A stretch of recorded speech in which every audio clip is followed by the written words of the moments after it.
Hi, storyteller. I find that writers are often adept at mapping the big structural plot points of their story and understand the sense of progression and momentum of those. But then they have a harder time figuring out how to maintain story momentum in between those big plot points. And here I'm talking about both writers I work with and about published novels. Openings are often super gripping and pull us in just for the middle to stall and the ending climax to pick things up again if we even bother to read on. So, to the rescue, the story momentum measure. I have developed this tool because there was a need for it. Very often writers speak of pacing and momentum in a sort of vibes-based way, but I found that it's often more useful to approach it a touch more systematically and numerically. That isn't saying that you don't need creative intuition and vibes to write, but if you find your intuition needs a bit of help, this tool is intended to be used as both a planning or a diagnostic tool to figure out where and why your story might be dragging, and then how to fix it. It's not a silver bullet, it's not the only thing that you will ever need to figure out your pacing and momentum, but it will hopefully help you with getting an objective numerical overview of your story's progression so that you can better avoid the dreaded saggy middle. In this video, I will explain what the momentum measure is and what principles underlie it, including plot questions, discuss what effective novels can teach us about story momentum, and here I'll be mentioning Brandon Sanderson's The Well of Ascension, Flowers for Algernon by Danielle Keyes, Legends and Lattes by Travis Baldree, and a few more, but there won't be any prominent spoilers, so no worries about that. I'll give you insights for how you can use this tool, and finally, I'll highlight 3 pitfalls to avoid. Let's dig in. The momentum measure and its principles. So, as mentioned, you can use this momentum measure tool to get a literal numerical value of the momentum of your story. And to do that, you first need to know your story's plot question. Now, if you have watched my video on plotting without a formula, you know all about plot questions. But if you haven't, here's a super quick overview. Your story's plot question is the primary question about where your plot is heading. It starts with a will, concerns the story present and an outcome in the story future, and it is about the character's goals. So, for example, in Travis Baldree's Legends and Lattes, the main character, Viv, wants to open a coffee shop. It's the first coffee shop ever in this town. So the plot question for the majority of the book is, will Viv's coffee shop be successful? In Sanderson's Well of Ascension, literally the first line establishes the question of, will the city of Luthadel fall? In Danielle Keyes' Flowers for Algernon, we're asking, will Charlie Gordon get smart?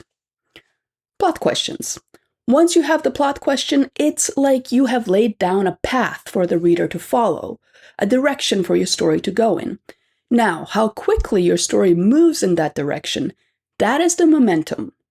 You could also call it pacing if you want to, but I call it momentum because this is a holistic structural story assessment, and I feel pacing can apply to paragraph pacing. Anyway, there is no official terminology, but the main concept here is that your story has a direction, thanks to the plot question, and then it also has a momentum, which is the reader's perception of how quickly or slowly it moves in that direction. Now, the principles that underlie this feeling of momentum are based in the psychology of human attention, and there are 3 of them that I use in the momentum measure. They are novelty, negativity, and immediacy. Basically, we are more drawn to new information than something that we already know. So that's the principle of novelty. Secondly, we pay more attention to negative events than positive ones. This is why your local newspaper will never run a front page story announcing that there have been 0 car crashes all month. So that's the negativity bias at play. And thirdly, we're also more interested in immediate events than anticipated events. When you are reading, you probably have already noticed that when stuff starts getting dicey for the protagonist, you are more likely to keep reading. And the more immediate the trouble is, the more invested you are. So that's immediacy. Now that we've covered those, here's how the momentum measure implements these principles. It's a simple 3x2 table with numerical values. And the concept here is that you can take any scene from your novel and figure out its momentum score. If you want to take a closer look at this graphic, you can simply go to my website, no download needed. I will leave the link in the description or the comments. So the way this tool works is that you are asking the question of what change happens in the scene in regards to the plot question. The measure goes from the least engaging type of progress, which is a 0, to the most engaging, which is a 3. Now you'll see that the columns and rows work off the 3 attention principles that I just discussed. But to make this a bit less abstract, let's look at an example. As mentioned, the plot question in Legends and Lattes is, will Viv's coffee shop become successful? Now, here's an example scene summary. Viv, who is our point of view character, opened her coffee shop and she has had a few happy customers already this morning. But in walks a man that she has never seen before, and we as readers have also never seen. They have the equivalent of the exchange that goes like, what a nice shop you've got here. It would be a shame if something happened to it if you don't pay your protection dues to the local crime lord. Now, Viv tells him to go pound sand, and the guy leaves for now. Looking at the momentum measure, what score would you give that scene? Feel free to pause the video before I give you the answer. All right, did you think about it? So this information was new to the point of view character and to us as the reader. So the scoring would be in the second row. And in terms of future prospects, well, things aren't immediately worse for Viv. The guy did leave after all. However, his words spell some future trouble. So this scene would fall into the second column and so get a rating of 2. You can apply this tool to any scene in your own novel in progress. I often apply it when I notice the momentum in my client's story dragging, and then we can discuss whether it might be better to tweak novelty, immediacy, or negativity. Now, when I explain this concept, some writers assume that the goal for each of your scenes is to hit a 3, so that the story is a page-turner and feels like it's really moving quickly. Some genres can lean a bit in that direction, yes, but I'll tell you right now that the overall answer is no. Your story is not best served by aiming for a 3 in every scene. To illustrate this better, let's look at what effective novels teach us about story momentum. The key to effective pacing and momentum, like to so many techniques in writing, is variance. If all your scenes were 3s, then none would stand out, and your reader would possibly grow exhausted and bored at the same time. Contrast controls attention. I didn't develop this measure to provide a formula for perfect pacing, but I wanted to provide a streamlined tool to more objectively and numerically have oversight of the momentum variance of your scenes. Because I'm a pedant with a questionable idea of fun, I have read several successful novels and rated them scene by scene on the momentum measure just to see what their momentum is and how they compare to one another. The novels are The Well of Ascension by Brandon Sanderson, The Oleander Sword by Tasha Suri. Both of these are epic fantasies. Then I read Those Beyond the Wall by Micaiah Johnson. That one is sci-fi. Legends and Lattes is a cozy fantasy. Flowers for Algernon is usually considered literary sci-fi. And I also read The Catcher in the Rye, which is generally considered just a literary novel. I then took the scene ratings and averaged them out for each book. However, I noticed that the scenes that I rated 0, I call them vignettes, tend to be pretty short, whereas the scenes that I rated 3, I call those escalation scenes, they tended to be longer. So then I did a weighted average where I took the page length into account. I already said I have a questionable idea of fun. If you too like crunching numbers though, give me a like. And if you don't, give me a like because I did it for you. Anyway, what do you think was the highest average, with 0 being the lowest possible and 3 being the highest possible? Let me know in the comments. And no cheating, so pause now if you need to make up your mind, because this is how they averaged out. Flowers for Algernon had the highest average momentum at 1.76 weighted, and my personal experience of reading it kinda matched. It felt the most page-turnery. But note that none of these averaged even a 2 on the momentum measure, let alone close to a 3. The main takeaway from looking at this distribution is that there's a range in momentum across these novels. It all comes down to what the authors were trying to accomplish. It's no surprise that the two epic novels on here had relatively high average momentum of 1.51 and 1.56. If you want readers to get through your 400-plus page tome, generating a steady sense of momentum and progress is a useful technique to employ. On the other hand, it's not surprising that the cozy genre did not have very high momentum at 1.18. If you are someone who picks up a cozy fantasy, you're not primarily turning pages because you're riveted by how the protagonist will get out of trouble. You're there for a chill, cozy ride. Catcher in the Rye, as the one novel on here that would be considered purely literary, it doesn't have a clear plot question.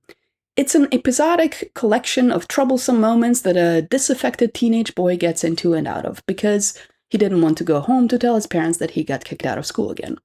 I would definitely not call it a page-turner, but it is often ranked among the best books of all time, and I can see why. So let that novel serve as a reminder that momentum is not the only tool that goes into an audience connecting with a story and reading it. But if you do want your story to have momentum, what are some ways you can use this tool in your novel? There are two primary use cases, one as a planning tool and one as a diagnostic. Thinking of it as a planning tool, if you are already at the detailed outlining stage of planning, or you're working with scene cards, for example, this could be quite handy.